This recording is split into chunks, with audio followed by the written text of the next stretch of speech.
Ndoa siyo sehemu ya majaribio. Ndoa siyo sehemu ya majaribio. Huwa naupenda huu mfano kwamba laiti ukijikuta siku moja, wewe ambaye unafuatana nasi, ambaye unanisikiliza saa hii, ukijikuta siku moja uko ndani ya nyumba. Na uko ndani ya nyumba mko watu wawili. Na hiyo nyumba ikatokea ajali ya moto. Moto unawaka.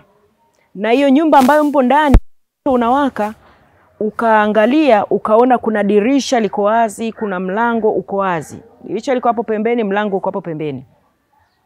Na moto unawaka. Kitakachotokea humo ndani ni nini? Bila shaka mkiwa pale ndani mnauona moto na mlango uko wazi na dirisha lipo, mtatoka wote mbio, mtakimbia kupitia hilo dirisha au huo mlango. Vivyo hivyo kwa habari ya maisha ya ndoa. Ndoa sio sehemu ambayo unatakiwa kuingia kwenda kufanya majaribio. Kwa sababu madhara ya kuwa umeshaingia kwenye ndoa baadaye ukatoka, madhara yake ni makubwa sana.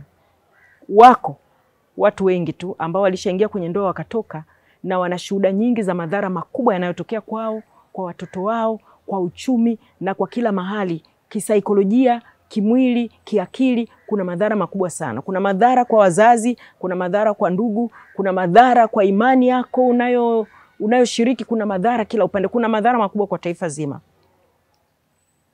Kwa hiyo kinachotakiwa ni nini? Unapojipanga kwa ajili ya kuingia kwenye ndoa, au wewe ambaye umejikuta uko ndani ya ndoa, ni kosa kubwa kujiruhusu kwamba ikitokea tatizo humu ndani, ilo tatizo likinishinda nitatoka. Yaani ukisharuhusu tu kwamba likitokea tatizo humu ndani, nikaona mimi ile tatizo kwangu ni kubwa, ninatoka, hii ndoa inavunjika, sina hata shida. Ukisharuhusu hicho, ni sawasawa na kuingia kwenye ndoa kwa majaribio. Na bila shaka kabisa, ukishaingia kwenye ndoa, matatizo, changamoto ni sehemu ya kawaida kabisa ya maisha, kama ilivyo hata usingekuwa ndani ya ndoa. Kwa hiyo ukishaingia kwa mtindo huo, kuna zaidi ya 90% kwamba utakuja tu kutoka kwenye hiyo ndoa siku moja. Kumbe ndoa sio sehemu ya majaribio. Ukishaingia kwenye ndoa, au wewe ambaye uko ndani ya ndoa, ni muhimu uweke fahamu zako kwamba nimeingia ndani ya ndoa kwa ajili ya maisha na hakuna nafasi ya kutoka. Nimeingia ndani ya ndoa kama sehemu ya maisha ambayo nimetamani kuyaishi na hakuna nafasi ya kutoka. Nimeingia kwenye ndoa kwa kusudi la kwamba nikae, Mungu atujalie watoto wa kike na wa kiume, tuwalee pamoja wakue, tujenge maisha yetu pamoja, tujenge familia yetu pamoja, na kila changamoto itakayotokea tutamtumainia Mungu na hiyo changamoto tutaitatua. Ukiingia kwa mtindo huo, maana yake umefunga madirisha, umefunga milango. Kwa hiyo ndani utakapotokea moto, akili yako yote itaenda haraka kwenye jinsi ya kuuzima ule moto. Na Mungu akusaidie kwamba huyo mume uliyempata, au kama wewe ni mwanamke, huyo mke uliyempata, wote wawili mwe na mtazamo huo. Kwa hiyo ukitokea moto, akili zenu wote wawili ni kwenda kuuzima ule moto. Kwa sababu hakuna nafasi ya kukimbia.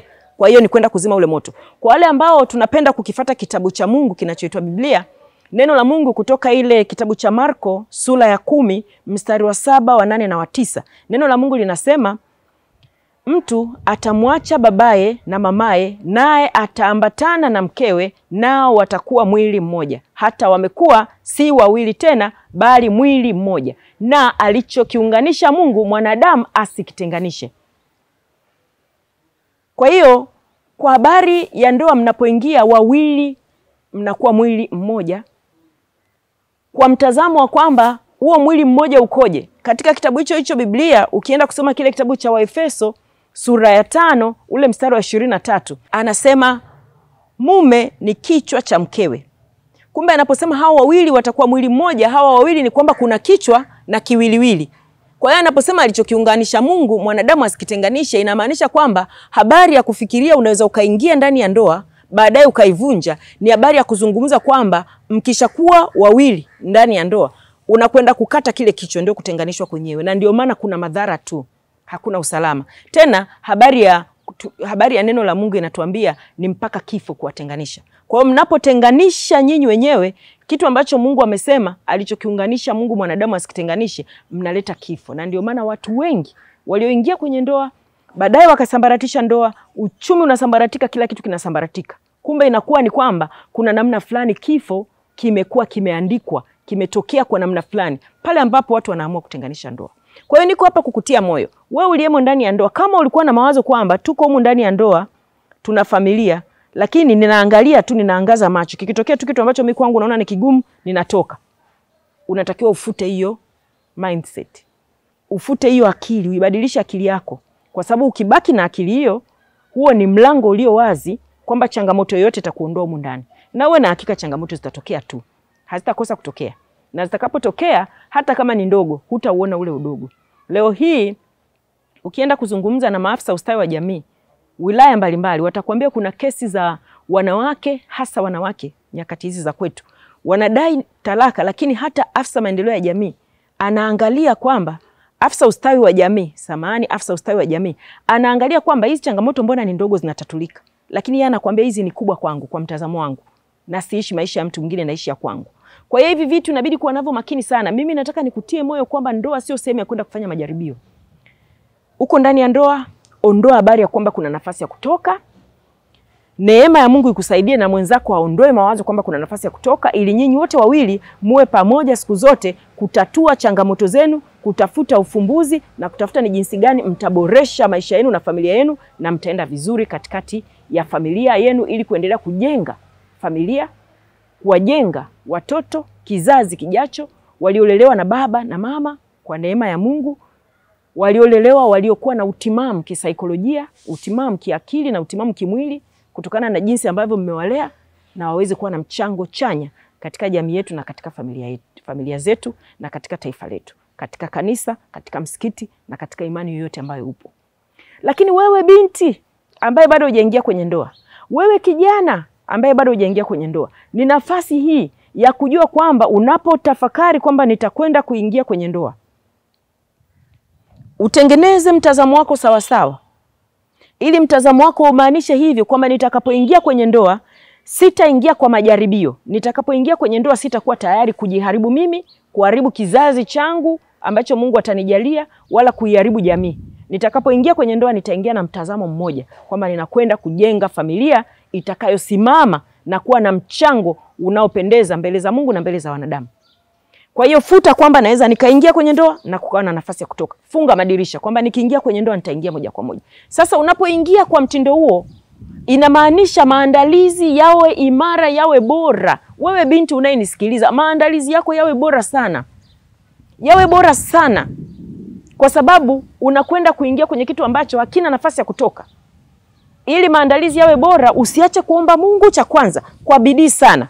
Cha pili, usiache kujifunza, fuatilia mafundisho kama haya, tafuta vitabu vizuri vya watu wa Mungu vinavyoeleza namna bora ya kujiandaa kwa ajili ya kuingia kwenye ndoa. Soma sana, ujielimishe, ili ufanye maamuzi sahihi unapokwenda kuingia kwenye ndoa. Wewe kijana, wewe binti, wote nazungumza na wewe ujumbe huu, jiandae vizuri, kwa sababu kitu unachoingia ni kitu serious, ni kitu cha muhimu, ni kitu kizito ambacho hakitakiwi kujaribiwa kuingia na kutoka. Lakini jambo la tatu, uwe na mentor. Nimesema sali sana, soma sana, jifunze sana, uwe na mentor. Unapotaka kuingia kwenye ndoa uwe na mentor. Mentor ni kama mlezi ambaye unaweza kumuelezea kila kitu kwa uwazi, kwa usahihi, bila kuficha. Unamuelezea ukweli, makosa unayoyafanya kwenye mahusiano na yale unayofanya sahihi, na huyu mtu unayeenda naye yuko namna gani, uliye naye kwenye mahusiano, au anakusaidia kufanya maamuzi kwamba huyu mtu kweli anakufaa au hakufai. Kosa hili ulofanya urekebishaje? Maana kuna wengine wameingia kwenye ndoa ambazo zikawa baadaye changamoto kwa sababu walifanya kosa. Pengine alifanya kosa, binti kabikiriwa na mwanaume. Sasa anasema basi lazima tu niingie kwenye ndoa. Wako wengi wamejuta sana kwa sababu hiyo. Sisemi ni vizuri ukabikiriwa kuolewa na mtu mwingine, sisemi kwamba ni vizuri, lakini tafuta mentor ili akusaidie kukushauri. Wako ambao wameenda wamebebesha mimba, binti akasema lazima nioe, au binti kabebeshwa mimba lazima niolewe na huyu mwanaume kwa sababu ya mimba niliyoibeba. Wako wengi wamejuta sana kwa sababu hiyo. Na pia nikwambie vile vile kwamba kubebesha mimba binti kutomuoa, sisemi kwamba ni kitu sahihi, kina madhara yake pia. Wala kubeba mimba ya mwanaume ukakataa sikuoe, sisemi kwamba ni kitu sahihi, kina madhara yake pia. Lakini tafuta mentor ili akusaidie maamuzi sahihi, kwa sababu kubeba mimba sio kuolewa. Kubeba mimba ni kitu kingine, kuolewa ni kitu kingine. Kubebesha binti mimba ni kitu kingine, na kumuoa ni kitu kingine. Kwa hiyo tafuta mentor. Na kitu cha mwisho muhimu zaidi, utakapofanya hayo yote, mara ya mwisho sasa unafanya maamuzi kwamba huyu mtu naolewa naye au huyu binti namuoa, basi usisahau kuwatii wazazi wako, walezi wako na viongozi wako wa dini. Ukifata mambo haya matatu, basi utaweza kufanya uamuzi sahihi na utaweza kuingia kwenye ndoa kwa namna sahihi, ndoa ambayo kwa neema ya Mungu inaweza ikadumu. Hata mtakapopitia changamoto, utakapotokea moto, mtaweza kupata namna ya jinsi ya kuuzima na Mungu atawasaidia, mtaweza kwenda sawa sawa. Usisahau nimesema ndoa sio sehemu ya kuingia kwenda kufanya majaribio.